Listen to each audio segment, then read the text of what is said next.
আজকাল হয়তো এমন কেউই নেই যে ট্রাস্ট ইস্যুতে সাফার করছে না, আর করবে নাই বা কেন। সব থেকে সাদা সিধা দেখতে মানুষটিও আজ পরকীয়া, চিটিং, ডাবল টাইমে করে বেড়ায়।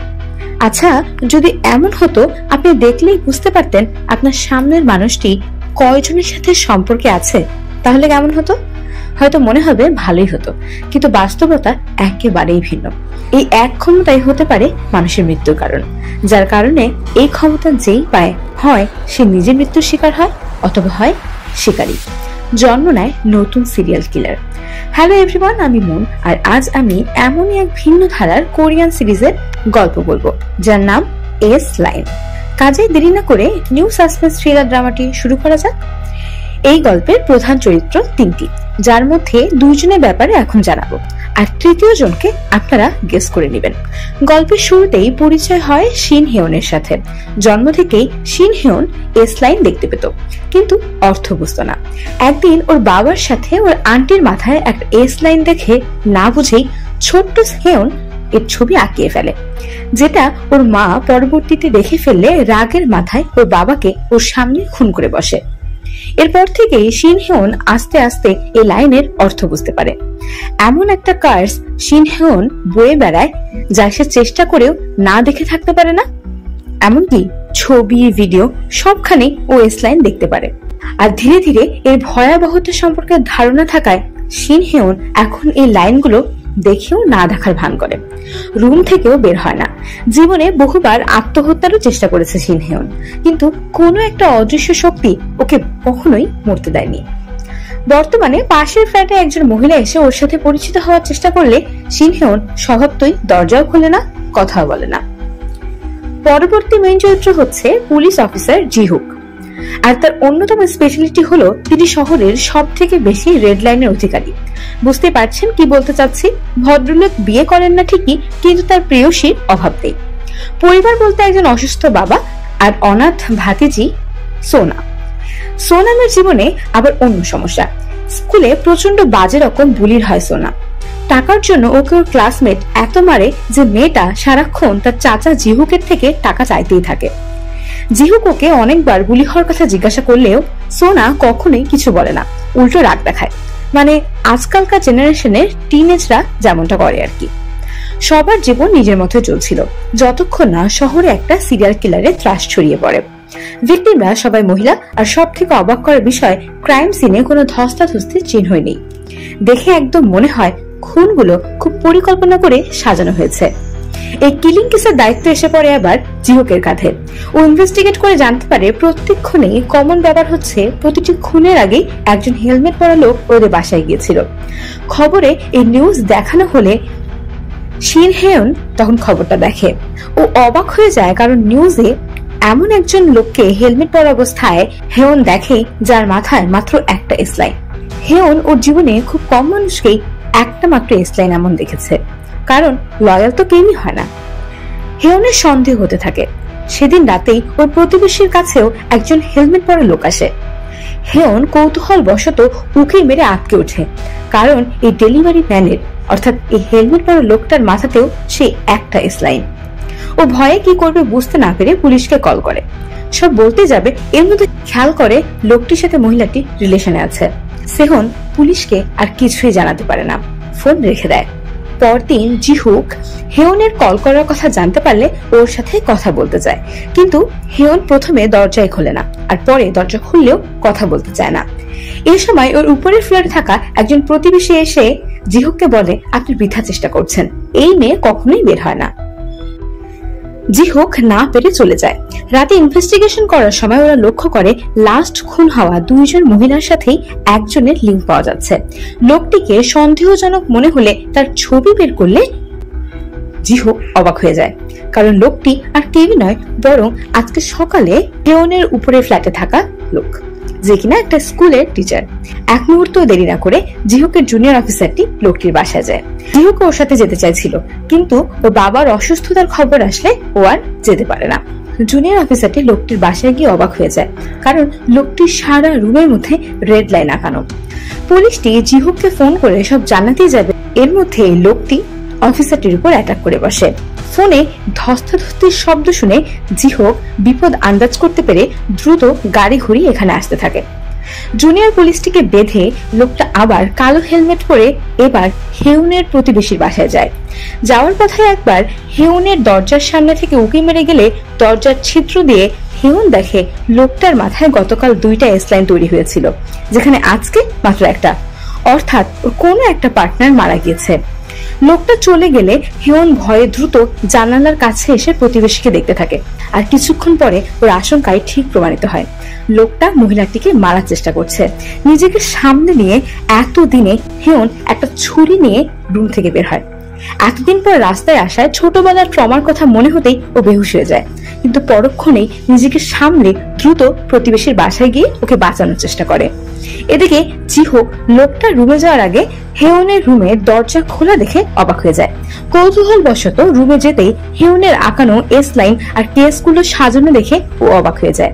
সামনের ফ্ল্যাট থেকে চিৎকারের শব্দ আসলে জিহোক জানালা দিয়ে হেউনদের ধস্তাধস্তি দেখে। লোকটা হেউনকে অলমোস্ট মেরেই ফেলেছিল। ঠিক তখনই পাশের বিল্ডিং থেকে জিহোক একটা গুলি করে আর লোকটা এল্লাফতে। এদিকে এত কাণ্ড শেষ হওয়ার পরে জিহোকের ভাগ্নি সোনা বাসায় আসে। হেউনকে দেখে অবাক হয়ে যায়, আর এখানে আমরা জানতে পারি হেউন আর সোনা পূর্ব পরিচিত ক্লাসমেট।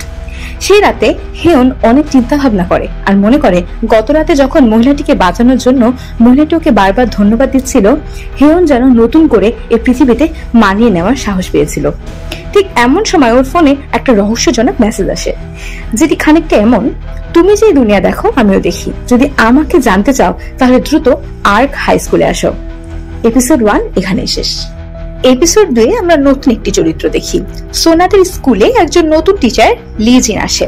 সেদিন সোনার ক্লাসমেটরা ওকে আবার বুলি করে মারতে থাকলে লিজিন এসে সোনাকে বাঁচিয়ে দেয়। সোনাকে কাউন্সেলিং এর জন্য নিয়ে গেলে ও বলে ও সবাইকে মেরে ফেলবে। ওর এমন কথা শুনে লিজিন চমকে যায়। সেদিন স্কুল থেকে ফেরার সময় সোনা ওর লকারে একটা চশমা পরে থাকতে দেখে। কি মনে করে চশমাটা ও নিয়ে নেয়। এদিকে জিহুক সব প্রমাণ দেখার পরেও খুনগুলোর হিসাব মেলাতে পারে না। ওর কাছে মনে হয় কিছু একটা এখানে মিসিং। বাসায় ফিরে চশমা পরে সোনা তো অবাক, কারণ এখনো নিজেও এস লাইন দেখতে পাচ্ছে।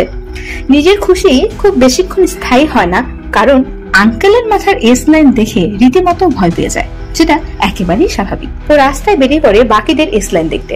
শিন হেউন ওকে রাস্তায় এভাবে হাঁটতে দেখে অবাক হয়ে যায়। সকালে সোনা স্কুলে গিয়ে বাচ্চাদের এস লাইন গুলো দেখতে থাকে। মজা পায় যখন দেখে টিচার লিজিনের একটাও এস লাইন নেই, অর্থাৎ লিজিন একেবারেই সিঙ্গেল। বিষয়টা সন্দেহজনক হলেও ওর কাছে কিছুই মনে হয় না। হঠাৎ ও লক্ষ্য করে ওকে যে মেয়েটা বুলি করে তার সাথে ওদের টিচারেরই রিলেশন আছে। সোনা অনেক খুশি হয়, কারণ এইবার এই বিষয়টাকে ও কাজে লাগাবে। এদিকে শিন হেউন মেসেজটার অর্থ খুঁজতে স্কুলে চলে আসে, যে কে এমন আছে যে ওর মতো এস লাইন দেখতে পারে। অন্যদিকে জিহুক তদন্ত করতে করতে লক্ষ্য করে গত রাতের খুনি লোকটা সবসময় একটা চশমা পরে থাকতো, কিন্তু এভিডেন্স বক্সে লোকটার ব্যবহৃত জিনিসের মধ্যে কোনো চশমাই নেই। সন্দেহ হওয়ায় ও স্কুলে এসে টিচার লিজিনকে এ ব্যাপারে কিছু জানে কিনা জিজ্ঞাসা করে, কেননা লিজিন যে স্কুলের টিচার, খুনি লোকটাও সেই স্কুলেরই টিচার, অর্থাৎ যে স্কুলে এখন ওর ভাতিজি এবং হেউন পড়াশোনা করে। লিজিন খুনের কথা শুনে অবাক হয়ে যায়, জিজ্ঞাসা করে লোকটা কি বেঁচে আছে। জিহুক না জানায়। চশমার ব্যাপারে লিজিনকে জিজ্ঞাসা করলে লিজিন জানায় ও কখনো লোকটিকে স্কুলে তো চশমা পরে থাকতে দেখেনি। এখানে তেমন কোনো তথ্য না পেয়ে জিহুক এবার একটা বারে যায় তদন্ত করতে। বার অ্যাটেন্ডারকে খুনি লোকটার ব্যাপারে জিজ্ঞাসা করলেও জানতে পারে লোকটা এখানে রেগুলার আসতো আর একা একাই কথা বলতো। মনে হতো যেন কোনো নাম্বার গুনছে সে। অতীতের সিনে আমরা দেখি চশমা পরে সবার এস লাইন দেখতে পাওয়ায় ও এভাবেই মানুষের এস লাইন ঘুরে ঘুরে মজা পেত। ঘটনা আবার বর্তমানে আসে। সোনা ওর বুলির সাথে বোঝাপড়া করতে গেলে আবার ওদের মধ্যে হাতাহাতি শুরু হয়। তখন শিন হেউন এসে সোনার পক্ষ নিয়ে ওদের সাথে ঝামেলা করতে থাকে। ওরা না পেটে চলে গেলে সোনা শিন হেউর উপর রেগে যায়। তখন শিন হেউন ওকে জিজ্ঞাসা করে, সোনা তুই কি আমার উপর এখনো রেগে আছিস? হেউন কেমন কথা জিজ্ঞাসা করলো তা আমরা পরবর্তীতে জানতে পারবো। সেদিন রাতে সোনা ওর বুলিকে ফলো করতে করতে ওদের টিচারের সাথে ওর বুলির একটা ছবি তুলে নেয়, আর একটু পরে ছবিটি পাঠিয়ে ওর বুলিকে ব্ল্যাকমেল করে। কিন্তু মেয়েটা জানায়, আমি আসলে স্কুল স্টুডেন্ট, এই কথা জানাজানি হলে আমার কিছুই হবে না, শুধু টিচারের ক্ষতি হয়ে যাবে। সোনার মাথায় তখন অন্য বুদ্ধি আসে। সকালে সোনা ওর টার্গেট চেঞ্জ করে এবার টিচারকে মেসেজ পাঠায়। এ সময় টিচার্স রুমের কয়েকজন ছেলে টিচার লিজেনকে একটু হ্যারাস করে কথা বললে আরেকজন টিচার প্রতিবাদ করে ওঠে। এই চরিত্রটিকে মনে রাখবেন, পরবর্তী এপিসোডে এই চরিত্রের কাহিনী আমরা দেখতে পারবো। যাই হোক, আস্তে আস্তে সোনার মধ্যে পরিবর্তন আসতে শুরু করে। ও ছেলেদের সাথে হ্যাং আউট করতে থাকে, সবার সাথে মিশতে থাকে, বেশি বেশি মজা করতে থাকে, আর ওর আশেপাশের বাকি সবার মধ্যে ঝামেলা হতে থাকে, যেটা শিন হেউনের চোখ এড়ায় না। ও সরাসরি সোনাকে প্রশ্ন করে বসে যে এই চশমা দিয়ে সোনা কোনো রেড লাইন দেখতে পায়, কারণ ওর প্রতিবেশীও সেম চশমাই পড়তো। সোনা প্রথমে অস্বীকার করলেও পরে স্বীকার করে। তখন হেউনুকে বলে, এই এস লাইন খুবই খারাপ, এটা সবার মধ্যে ঝামেলা সৃষ্টি করে, তুমি এটা ফেলে দাও। কিন্তু হেউন মানতেই চায় না। এদিকে ওয়াশরুমে আড়ালে থেকে এই চশমার কথা ওর বুলি মেয়েটা জেনে যায়। রাতে সোনা বয়ফ্রেন্ডের সাথে বের হলে ওই টিচারটি সোনাকে মেসেজ দিয়ে জানায় যে সোনাকে সে টাকা দিবে, এর বিনিময়ে সোনা যেন মুখ বন্ধ রাখে। সোনা আনন্দে বয়ফ্রেন্ডকে নিয়ে ঘুরতে থাকে। এরই মধ্যে বুলি মেয়েটা ওকে ফলো করে এক সুযোগে চশমাটি চুরি করে নেয়। এবার নিজেই ওই চশমা পরে ও নতুন জগৎ দেখতে থাকে। হঠাৎই পিছন থেকে কেউ একজন ওকে অ্যাটাক করে বসে। এদিকে চশমা হারিয়ে সোনার প্রায় দিশেহারা অবস্থা। ও শিন হেউনকে সন্দেহ করে ওকে ফোন দিয়ে রাগারাগি করতে থাকে। হেউন বুঝতে পারে কোনো একটা সমস্যা আছে। ও বারবার সোনার লোকেশন জানতে চায়। সোনা জানায় ও এখন স্কুলে একটা কাজে যাচ্ছে। এই কথা বলে ও ফোন কেটে স্কুলের দিকে যায় টিচারটির থেকে টাকা নিতে। টিচারটি ওকে অনুরোধ করে বলে, আমি তোমাকে টাকা দিচ্ছি, কিন্তু আমার অ্যাফেয়ারের কথা প্লিজ কাউকে বলো না, আমার একটা পরিবার আছে। সোনা হাসতে থাকে। এর মধ্যে টিচারটির ফোনে তার স্ত্রীর মেসেজ আসে এবং অবাক করার বিষয় হলো তার স্ত্রীর কাছেও সেম ছবি। কিন্তু প্রশ্ন হলো এই ছবিটা পাঠালো কে? কারণ এই ছবি মাত্র 3 জনের কাছে ছিল, সোনা ও টিচার আর বুলি মেয়েটা। সোনা বা টিচার কেউই এই ছবি পাঠায়নি। তার অর্থ একটু আগে বুলি মেয়েটাকে যে অ্যাটাক করেছে সেই হয়তো ছবিটা ফাঁস করেছে। কিন্তু টিচারটি সোনাকে সবকিছুর জন্য দায়ী মনে করতে থাকে। টিচারটি সোনাকে প্রশ্ন করতে থাকলে একসময় সোনা ভয় পেয়ে যায়। ও বারবার বলে এই ছবি ও পাঠায়নি, কিন্তু কে শুনে কার কথা? এস লাইনের অভিশাপ ততক্ষণে অ্যাক্টিভ হয়ে গিয়েছে। হেউন স্কুলে এসে হঠাৎ উপর দিকে তাকিয়ে দেখে উপর থেকে সোনা নিচে পড়ছে। নিচে পড়ার পরে আহত সোনার রক্তাক্ত শরীরের কাছে গিয়ে হেউন কাঁদতে থাকলে ও লক্ষ্য করে সোনার মাথার রেড লাইন অর্থাৎ এস লাইন এখনো আছে, যার অর্থ সোনা এখনো জীবিত। কারণ রেড লাইন বা এস লাইন শুধুমাত্র মানুষের মৃত্যুর সাথে গায়েব হয়। এপিসোড 2 এখানে শেষ। এপিসোড 3 এর শুরুতে আমরা দেখি সোনাকে হেউন হাসপাতালে নিয়ে যায়। খবর শুনে জিহুক হাসপাতালে আসলে সোনার ক্রিটিক্যাল অবস্থা দেখে একেবারে ভেঙে পড়ে। নিজেকে সামলে হেউনকে কি কি জানে জিজ্ঞাসা করলে হেউন জানায় এক্সাক্ট কি হয়েছে হেউন জানে না, কিন্তু সোনা নিজেই ওকে ফোনে বলেছিল ও স্কুলে যাচ্ছে। কারণ কি সেটা হেউন জানে না ঠিকই, কিন্তু এইটুকু স্পষ্ট যে সোনা আত্মহত্যা করেনি। সোনা আত্মহত্যার চেষ্টা করেনি শুনে জিহুক অবাক হয়ে ওকে জিজ্ঞাসা করে, তুমি নিশ্চিত এটা আত্মহত্যা না খুনের চেষ্টা? হেউন উত্তর দেয়, আমি শুধু এটুকু জানি এটা আত্মহত্যা নয়। পরদিন স্কুলে সোনার দুর্ঘটনার খবর ছড়িয়ে পড়লে টিচার স্টুডেন্ট সবাই এটা নিয়ে আলোচনা করতে থাকে। কেউ সোনার দোষ দেয় তো কিছু মানুষ আবার ওর এই অবস্থা নিয়ে হাসাহাসি করে।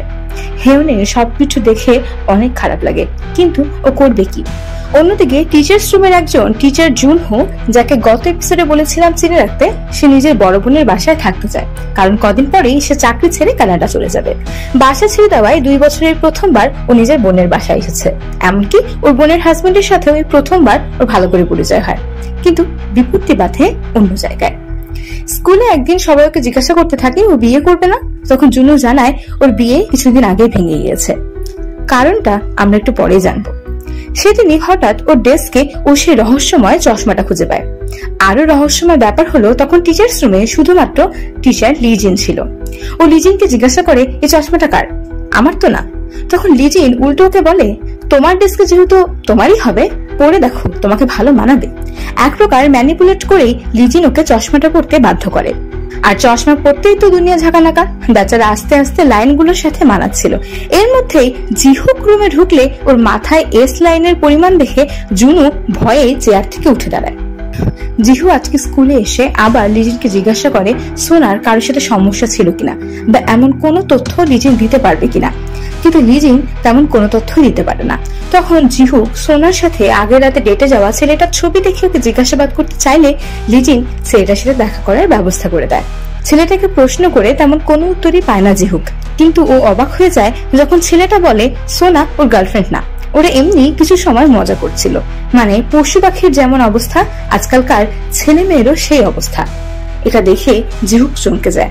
সে নিজেও এমন মানুষ, কিন্তু যখন নিজের ভাতিজি এসবের ভিকটিম হলো তখনই সে উপলব্ধি করলো যে সে কি করে বেড়ায়। কিন্তু ছেলেটা ওকে একটা বিশেষ তথ্য দেয় যে সোনা কিছু একটা হারিয়ে গিয়েছিল বলে ও অনেক পাগলামি করছিল গত রাতে। এই কথা শুনে জিহুক ছেলেটার বলা লোকেশনের সিসিটিভি ক্যামেরা চেক করে দেখে আসলে ওই বুলি মেয়েটা গত রাতে ওর ব্যাগ থেকে কিছু একটা চুরি করেছিল। ব্যাস, এবার খোঁজা শুরু হয় মেয়েটাকে, কিন্তু মেয়েটাও মিসিং।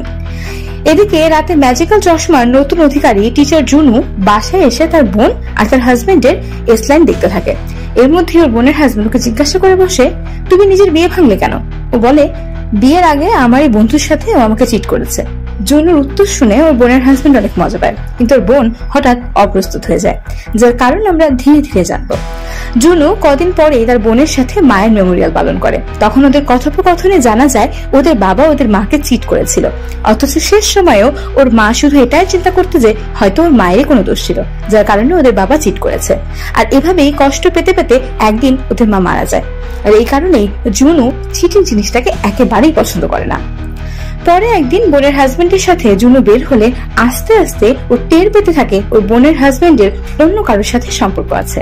এমনকি একদিন হাতে নাতে ওর বোনের হাজবেন্ডকে ধরে ফেললে ও ডিরেক্ট হুমকি দিয়ে আসে যে ও যদি দ্রুত এই ম্যাটার সলভ না করে ওর কপালে দুঃখ আছে, কারণ জুনু চায় না ওর বোনের সাথেও সেম হোক যা ওর মার সাথে হয়েছে। অন্যদিকে স্কুলে হেউনের সাথে দুজনের খুব ভালো বন্ধুত্ব হয়, একটা মেয়ে আর সে আগের দিনের ছেলেটা। ওরা একসাথে বাসায় যাওয়ার সময় জিহুক এসে হেউনকে গাড়িতে উঠতে বলে। হেউন ওর সাথে যাওয়ার সময় কথায় কথায় হেউন জিহুককে চশমাটা খুঁজতে বলে। জিহুক ওকে জিজ্ঞাসা করে চশমা দিয়ে কি হবে? হেউন উত্তর দেয়, আগে খুঁজে বের করেন, তারপর আমি বলবো। কিন্তু কে জানতো এর ফলাফল কি হবে। পরদিন সকালে জুনু ইনস্টাগ্রামে ওর বোনের হাজবেন্ডের সাথে মহিলাটির আইডি ঘেটে জানতে পারে মহিলাটি প্রেগনেন্ট। রাগে ও মহিলাটির বাসার দিকে যেতে গেলে দেখে ওর বোন নিজের গাড়ির সাথে ওই মহিলাটিরই গাড়ির অ্যাক্সিডেন্ট করিয়েছে। ঘটনাস্থলে লোকটা আসলে জুনু রেগে তাকে একটা ঘুষি মারে। ঘটনা আরো দূরে যাবে এর মধ্যেই ওর বোন জুনুকে থামিয়ে দেয়। আর এখানে আমরা আসল ঘটনা জানতে পারি, লোকটা আসলে ওর বোনের হাজবেন্ডই না, সে ওই মহিলার হাজবেন্ড, আর ওর বোনের হাজবেন্ড অন্য কেউ। অর্থাৎ এখানে দ্বিতীয় মহিলা বা পরকীয়ার মানুষটা জুনুর বোন নিজেই। ঘটনার সত্যটা জানতে পেরে আমাদের মতো জুনুও হতভম্ব হয়ে যায়। এমনই সময় ওর বোনের মেয়ে স্কুল থেকে ফিরলে কাঁদতে কাঁদতে ও কি করবে বুঝতে না পেরে মেয়েটাকে জড়িয়ে ধরে। অন্যদিকে জিহুকের মাথা আবার খারাপ হয়ে যায় যখন সোনার টিচারের লাশ পায় পুলিশ। ঘটনা এবার আত্মহত্যা, কিন্তু একইভাবে এইবারও ক্রাইম সিন খুবই নিট অ্যান্ড ক্লিন, যেন অন্য কোথাও খুন করে এখানে এসে বডিটাকে সাজানো হয়েছে। যদিও জিহুক জানে না এই টিচারের সাথে সেদিন সোনা দেখা করেছিল। লোকটার ডেড বডির পাশে খুঁজতে খুঁজতে জিহুক একটা সুইসাইড নোট পায়। রাতে ওইটা নিয়ে ভাবতে ভাবতেই হঠাৎ ওর মাথায় আসে সোনাও কি এমন কিছু লিখেছে, যার অর্থ খুঁজতে ও সোনার রুম ঘাটলে একটা ডায়েরি পায়। রাতে হেউনকে ডেকে ডায়েরির ছবি দেখে জিজ্ঞাসা করে এই লাইনগুলোর কথাই কি হেউন বলেছিল, এমন কি আছে যেটা চশমা পড়লে দেখা যায়। এতক্ষণে হেউন বলে এটাকে এস লাইন বলে। ও জিজ্ঞাসা করে এস লাইন, এস লাইন আসলে কি জিনিস বললে জিহুক অবিশ্বাসের দৃষ্টিতে তাকায়, কারণ কোন স্বাভাবিক মানুষ বিশ্বাস করবে যে চশমা পড়লেই আপনি সামনের মানুষের কতজনের সাথে সম্পর্ক আছে জানতে পারবেন। আর এই অবিশ্বাসের সাথে শেষ হয় এপিসোড 3। এপিসোড 4 শুরু হয় এপিসোড 3 এর শেষ অংশ থেকে। এস লাইনের কথা জানার পরে জিহু রীতিমতো সন্দিহান হয়ে পড়ে। হঠাৎ কি মনে করে ও হেয়নকে জিজ্ঞাসা করে চশমা কি আরো বেশি থাকতে পারে।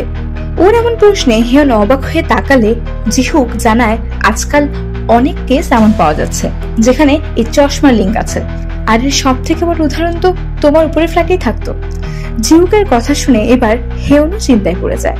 এমনকি পরবর্তীতে খবর দেখতে বসলেও হেয়ন দেখে এমন অনেকগুলো কেসেই ও দেখছে খুনির মাথায় কোনো এসলাইনই নেই।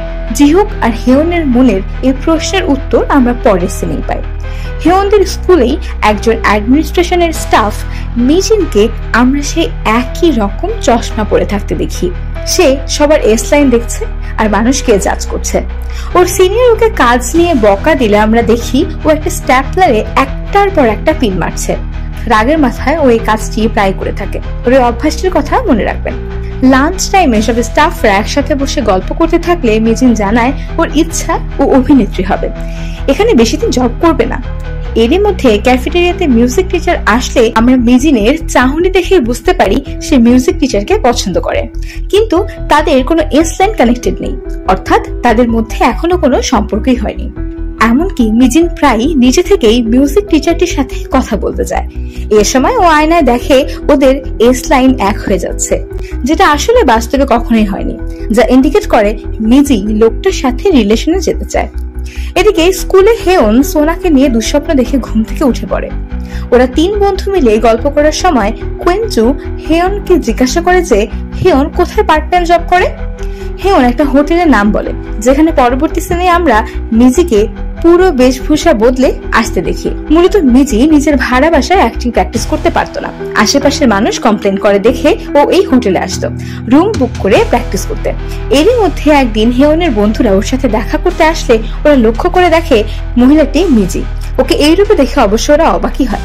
এর মধ্যে একদিন হেয়নকে ওর বন্ধু বলে আজকে হেয়ন ফ্রি আছে কিনা। হেয়ন হ্যাঁ বললে ও হেয়নকে একটা সুইমিং পুলে নিয়ে যায়। ও বলে এখানে খুব একটা মানুষ আসে না, আমি অনেক খুঁজে এই জায়গাটা বের করেছি। হঠাৎ সাঁতার না জানা সত্ত্বেও কি যেন ভেবে হেয়ন পানিতে ডুব দেয়। পানির নিচে কোনো এসলাইনই নেই। জীবনে হয়তো প্রথমবার এসলাইন ছাড়া কোন একটা দুনিয়া দেখছে হেয়ন। আনন্দে ওর মুখে হাসি ফুটে ওঠে, কিন্তু অনেকক্ষণ পরে উপরে না ওঠায় ছেলেটা ওকে বাঁচানোর জন্য দ্রুত পানিতে লাফ দিয়ে হেয়নকে বের করে নিয়ে আসে। সেদিন ওরা খুব ভালো সময় কাটায়। বাসায় ফেরার পরে হেয়ন নিজেও ছেলেটার সাথে একটা এসলাইন কল্পনা করতে থাকে, আবার সাথে সাথে লজ্জা পেয়ে ঘুমিয়ে যায়। এদিকে একদিন মিজি হোটেলে এসে কাহিনী ঘটিয়ে বসে। ডায়লগ প্র্যাকটিসের পরে একজন মানুষের রুমে উকি মারতে গিয়ে মিজি দেখে ওর সামনের রুম আর কেউ না বরং ওর ক্র্যাশ বুক করেছে। এটা দেখে ওর যেন আনন্দে হাসি ধরে না, কিন্তু সমস্যা হলো এই সিরিজে কেউ বেশিক্ষণ হাসতে পারে না। এখানেও ঘটে তাই। কিছুক্ষণ পরেই তার ক্রাশের পার্টনার ওই রুমে এসে পৌঁছায়।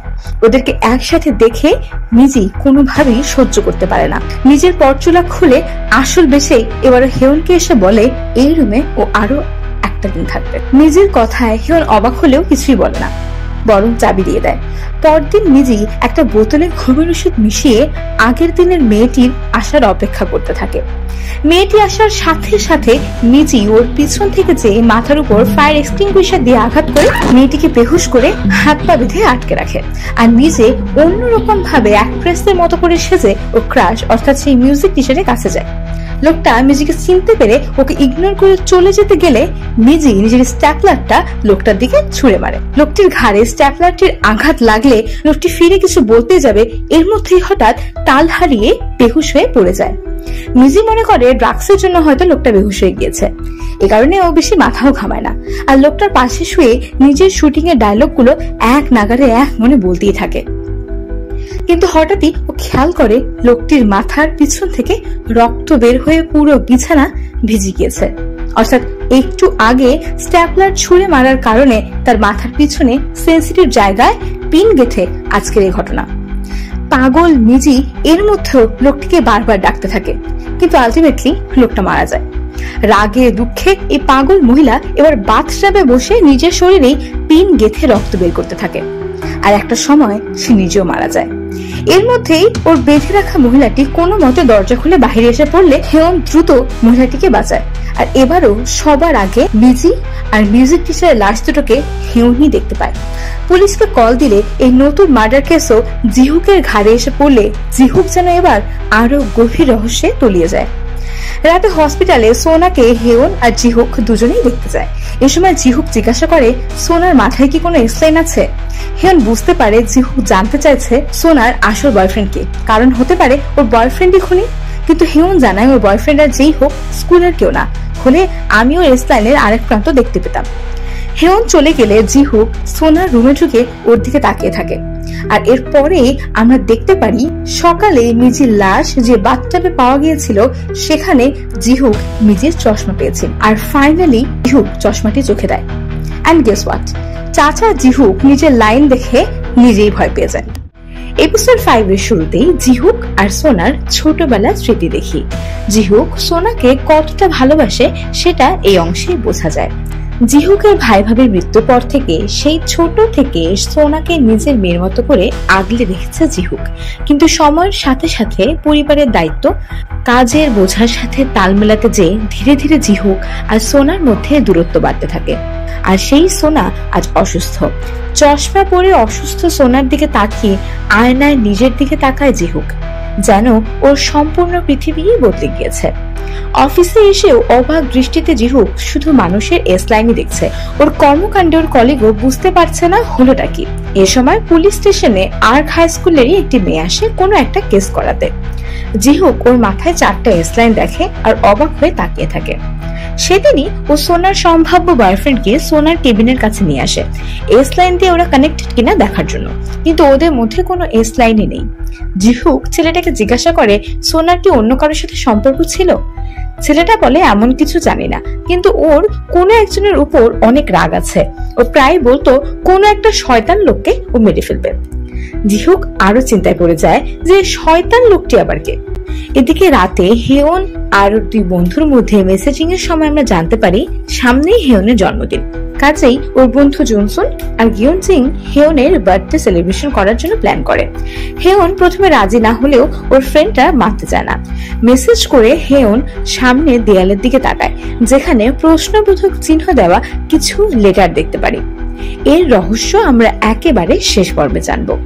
পরদিন স্কুলে গেলে আমরা জানতে পারি আগের দিনের যেই মেয়েটি পুলিশ স্টেশনে গিয়েছিল তার নাম জিনা, আর সে হেয়নের ক্লাসমেট। কিন্তু হেয়ন কেমন যেন অবাক দৃষ্টিতে ওর মাথার 4টা এস লাইনের দিকে তাকিয়ে থাকে। অন্যদিকে সেদিনই জিহুক অফিসে আসলে জানতে পারে জিনা মেয়েটি ওদের স্কুলের এক সিনিয়রের বিরুদ্ধে রেপের কেস ফাইল করেছে। মেয়েটির রেপের দিনের ঘটনা কিছুই মনে নেই, কারণ ওকে নেশা করিয়ে অজ্ঞান করে রেপ করা হয়েছে। ইনভেস্টিগেটর ডিটেকটিভ মেয়েটিকে জিজ্ঞাসা করে, তুমি কি এর আগে কখনো কারোর সাথে এমন কোনো সম্পর্কে জড়িয়েছো? মেয়েটি না বললে জিহুক তাচ্ছিল্যের হাসি হাসে, কারণ যার মাথায় 4টা এস লাইন সে প্রথমবারের মতো তো এমন ঘটনার শিকার হওয়ার কথা না। সে নিশ্চয়ই আগেও কারোর সাথে সম্পর্কে ছিল। সত্য অবশ্য আমরা একটু পরেই জানবো, কিন্তু আপাতত জিহুক এখন বড় বিড়ম্বনার মধ্যে পড়ে গিয়েছে, কারণ ও তো চশমা দিয়ে এস লাইন দেখে। এই কথা তো আর কেস ফাইলের এভিডেন্স বা তদন্তে ইনক্লুড করা যাবে না। এজন্যই ও নিয়ম মাফিকই তদন্ত করা শুরু করে। আর্ক স্কুলে গেলে আবার টিচার লিজিনের সাথেও দেখা হয়। মহিলাটির মাথায় একটাও এস লাইন নেই দেখে জিহুক তো অবাক। নিজের এতগুলো এস লাইন থাকা সত্ত্বেও জিহুককে দেখে স্পষ্ট বোঝা যায় তার এই টিচারকেও পছন্দ হয়ে গিয়েছে। এমনকি বেহায়ার মতো সে ওদিন রাতে ডিনারের জন্য লিজিনকে প্রস্তাব করে বসে। আনঅফিশিয়াল ডেট আর কি।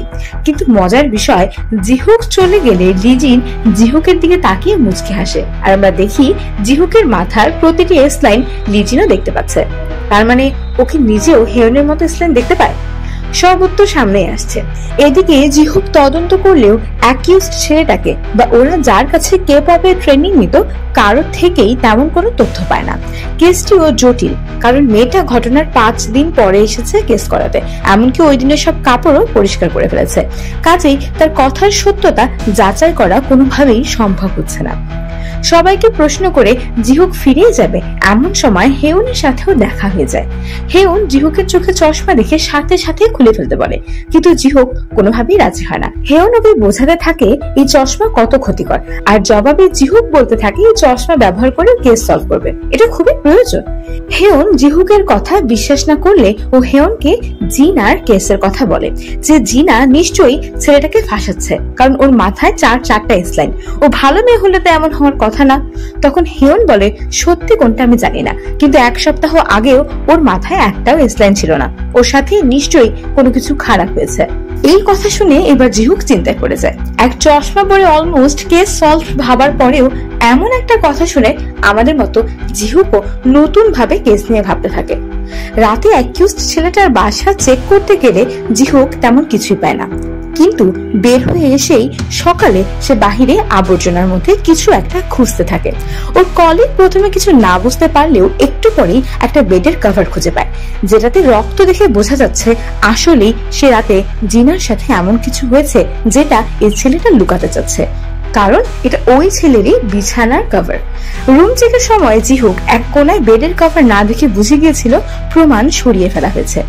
স্কুলে গিয়ে আবার ছেলেটাকে জিজ্ঞাসাবাদ করা হলে জিহুকরা এবারও ওর মুখ থেকে একটা উত্তরে বের করতে পারে না, বরং ও ঘটনার সময় একটা ক্যাফেতে কিছু একটা জিনিস কিনতে গিয়েছিল এই বাহানা জানায়।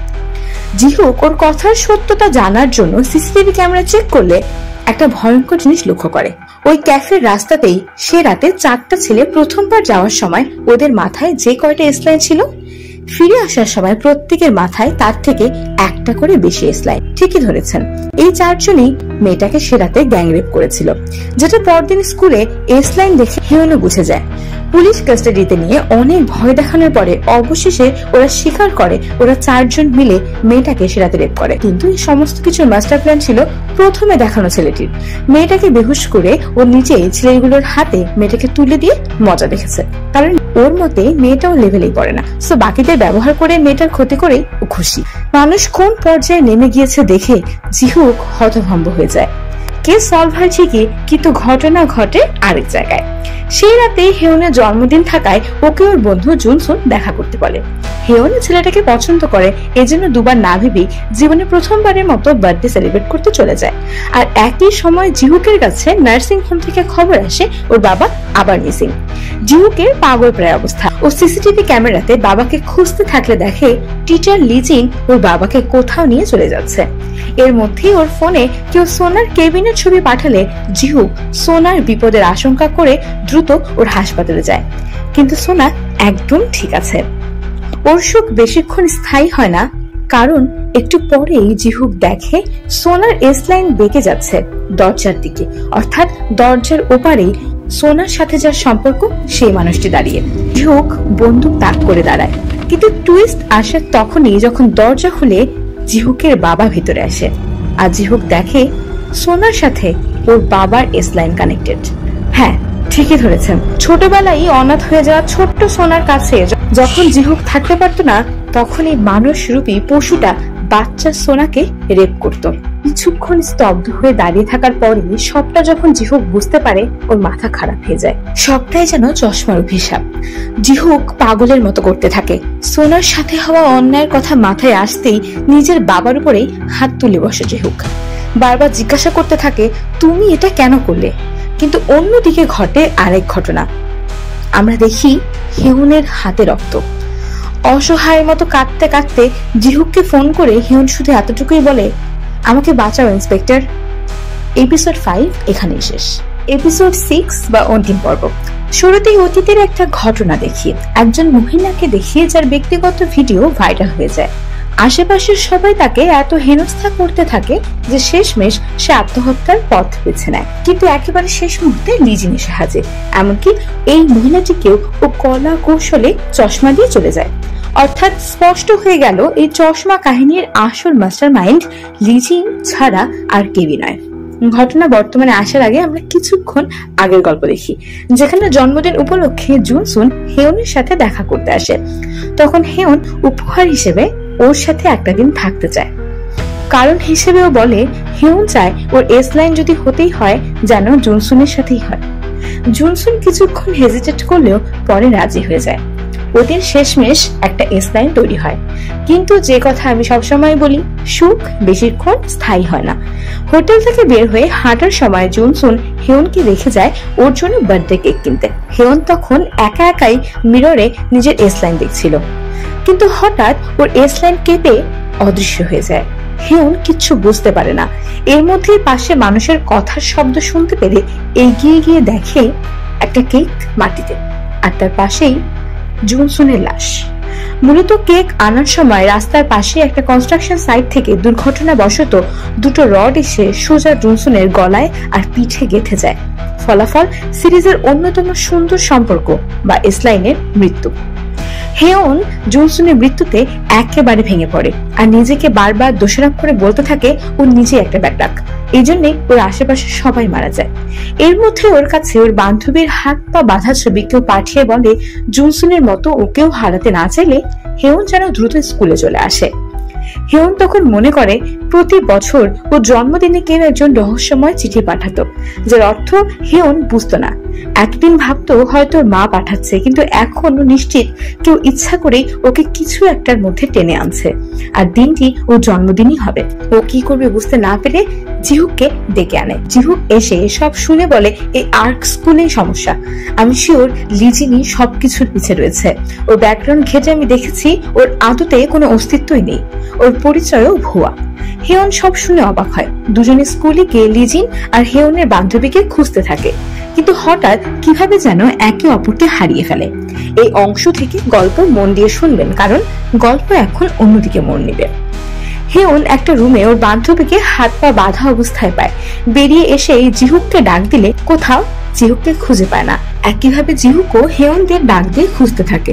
হেয়ন দুইবার সিঁড়ি দিয়ে নামলেও আবার একই পয়েন্টে ফিরে আসে। জিহুকের ক্ষেত্রেও ঘটে তাই, অর্থাৎ ওরা দুজনে দুটো আলাদা ডাইমেনশনে হারিয়ে ট্র্যাপড হয়ে গিয়েছে। শেষমেশ দুজনেই দুই ডাইমেনশন থেকে ভাবে ছাদে গিয়ে দেখবে কি অবস্থা হয়, কিন্তু দুজনে দেখে দুই ভিন্ন চিত্র। আগে জিহুকের গল্পে আসি। ও দেখে অনেকগুলো মানুষ কেমন যেন সাদা পোশাক পরে দাঁড়িয়ে আছে, যার লিডে আছে একটু আগের আত্মহত্যার চেষ্টা করা মহিলাটি বলতে থাকে সেদিন লিজিন শিওকে বলেছিল চশমা পরে যেই দুনিয়া তুমি দেখছো কদিন পরে বাকিরাও সেই একই দুনিয়া দেখতে পাবে। একটা ভিডিও ভাইরাল হয়ে তোমার জীবনে এই অবস্থা, তুমি কি চাও আর কেউ দেখুক বা জানুক তোমার লাইফের ব্যাপারে? যাদের সাথে সম্পর্ক আছে তাদের সবাইকে খুন করে ফেলো। আর মহিলাটি করেও তাই, হয়ে ওঠে সাইকো কিলার, ঠিক জিহুকের প্রতিটি কেসে যেমন ঘটনা হতো আর কি। মহিলাটি জিহুকের সামনেই তার আরেকটা পার্টনারকে নৃশংসভাবে খুন করে। ঘটনার আকস্মিকতায় এখানে আসলে কি হচ্ছে কিছুই জিহুক বুঝে উঠতে পারে না। এরই মধ্যে লিজিন নামের মহিলাটি এগিয়ে আসে। প্রথমে তার মাথায় জিহুকের মতোই অসংখ্য এসলাইন দেখা যায়, আর এরপরে মহিলাটি জিহুকের বাবাকে খুন করার জন্য জিহুককে উস্কাতে থাকে। জিহুক না বললেও ও বারবার জিহুককে বলতে থাকে এই লোকটি তোমার সোনাকে এতদিন অত্যাচার করেছে, রেপ করেছে, এর কোনো বাঁচার অধিকার নেই জিহুক। কিন্তু তবু জিহুক নিজের বাবাকে আঘাত না করে লিজিনকেই মারতে চায়, তবে পারে না। এখানে আমরা লিজিনকে অনেক শক্তিশালী রোলে দেখি, যার অর্থ ও কোনো সাধারণ মানুষ নয়, হতে পারে ও কোনো এলিয়েন বা অতিপ্রাকৃত কোনো অস্তিত্ব। যাই হোক, লিজিন নিজেই জিহুকের বাবাকে মেরে ফেলে। জিহুক বাধা দিতে আসলে এত জোরে ওকে আছড়ে মারে যে জিহুক তৎক্ষণাৎ জ্ঞান হারায়।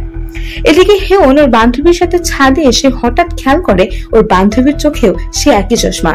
হেয়ন ভয়ে দুই পা পিছিয়ে যায়, কারণ ইতিমধ্যে ওর বান্ধবী অস্বাভাবিক আচরণ করা শুরু করেছে। ও হেয়নকে মারার চেষ্টা করলে বুদ্ধি করে হেয়ন ও চশমা খুলে ভেঙে ফেলতেই ও আবার নর্মাল হয়ে যায়। কিন্তু হেয়নের গাল একটু কেটে যায়, সেখান থেকে রক্তের ফোঁটা নিচে না পড়ে উল্টো উপরের দিকে উঠতে থাকে। এতক্ষণে আন্দাজ করা যায় কেন হেয়ন এতদিন আত্মহত্যা করতে পারেনি, কারণ কোনো অদৃশ্য শক্তি আজকের কোনো বিশেষ কাজের জন্য ওকে এতদিন বাঁচিয়ে রেখেছে। হঠাৎ হেয়নও জিহুকের ডাইমেনশনে চলে আসে। লিজিন সহ বাকি সব চশমাধারী মানুষ ওকে ঘিরে ধরে।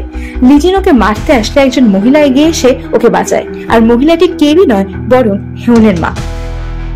তিনি মৃত্যুর আগে ক্ষমা চেয়ে হেয়নকে বলেন আমি অনেক দেরি করে ফেলেছি, তবে জেনে রাখো তোমার বাবা তোমার অপরাধে মারা যায়নি, আমিও চশমা পেয়েছিলাম, যার কারণেই আমি তোমার বাবার অ্যাফেয়ারের কথা জানতে পেরে তোর বাবাকে খুন করে ফেলি। তোমার কোনো অপরাধ নেই হেয়ন।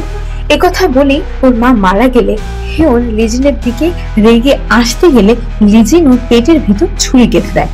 আস্তে আস্তে লিজিনকে উপরে উঠাতে থাকে, আর ওর শরীরের ভিতর থেকে রক্তের এস লাইন বাহিরে আসতে আসতে পুরো আকাশ ছেয়ে ফেলে। একটা বিকট এক্সপ্লোশনের মতো শব্দ হয়ে পুরো আকাশে এস লাইন ছড়িয়ে পড়ে। হেয়ন আস্তে আস্তে মাটিতে লুটিয়ে যায়। একটু পরে জ্ঞান ফিরতে হেয়ন সোজা লিজিনের পেটে ছুরি বসিয়ে দেয়, কিন্তু শেষ সময়েও লিজিন হেসে বলে বড্ড দেরি করে ফেলেছো হেয়ন, যা হবার তা হয়ে গিয়েছে। হেয়ন লক্ষ্য করে এখন সবাই এস লাইন দেখতে পাচ্ছে। প্রথমে সবাই লাল আকাশের ছবি তুলতে থাকলেও সবার মাথায় যখন একটা একটা করে এস লাইন আসতে থাকে সবাই রীতিমতো ভয় পেয়ে যায়। জিহুক নিজেও তখন চশমা ছাড়াই এস লাইনের দুনিয়া দেখে অবাক হয়ে যায়। এরপর কেটে যায় অনেকটা দিন, ঘটনা এগিয়ে যায় অনেকখানি। সোনা গ্রাজুয়েশন কমপ্লিট করে ফেলেছে। এস লাইনের শহরে এখন সোনার মাথায় একটাও এস লাইন নেই। ও এখন একেবারেই সুস্থ, আর জিহুকের সাথেও ওর বনিমানা হয়ে গিয়েছে। আর হেউন, সে এখনো জুনসুনের স্মৃতিতে। জুনসুনের মেমোরিয়ালে ফুল দিতে গেলে হঠাৎ টের পায় কেউ ওর নাম ধরে ডাকছে। ও চমকে উঠে, কাউকেই পায় না আশেপাশে। কিন্তু একটু পরেই হিম শীতল করা ডাক, হেউন, আর পিছে হিজিন। আর এখানেই শেষ হয় এস লাইন সিরিজ। অনেক প্রশ্নের সম্মুখীন করে আমাদের দিয়ে যায় কতক শিক্ষা, বুঝিয়ে দিয়ে যায় বর্তমানে বিশ্বাস শব্দটা যেন কেবল অভিধানে টিকে আছে। সবাই মুখোশ পরে বাঁচে, আর সত্য চাপা পড়ে যায় কৌশলের নিচে। এই সিরিজটা দেখিয়ে দিল মানুষই মানুষের সবচেয়ে বড় বিভ্রম। শেষ পর্যন্ত প্রশ্ন রয়ে গেল, আসলে কার উপর ভরসা করা যায়? নিজের চোখে যখন সবচেয়ে বড় ধোঁকা। আজ এ পর্যন্তই। শীঘ্রই দেখা হবে নতুন কোনো গল্পে। সিরিজটি ভালো লাগলে সাবস্ক্রাইব করে আমার পাশে থাকতে পারেন। Till then, happy watching. Bye bye everyone.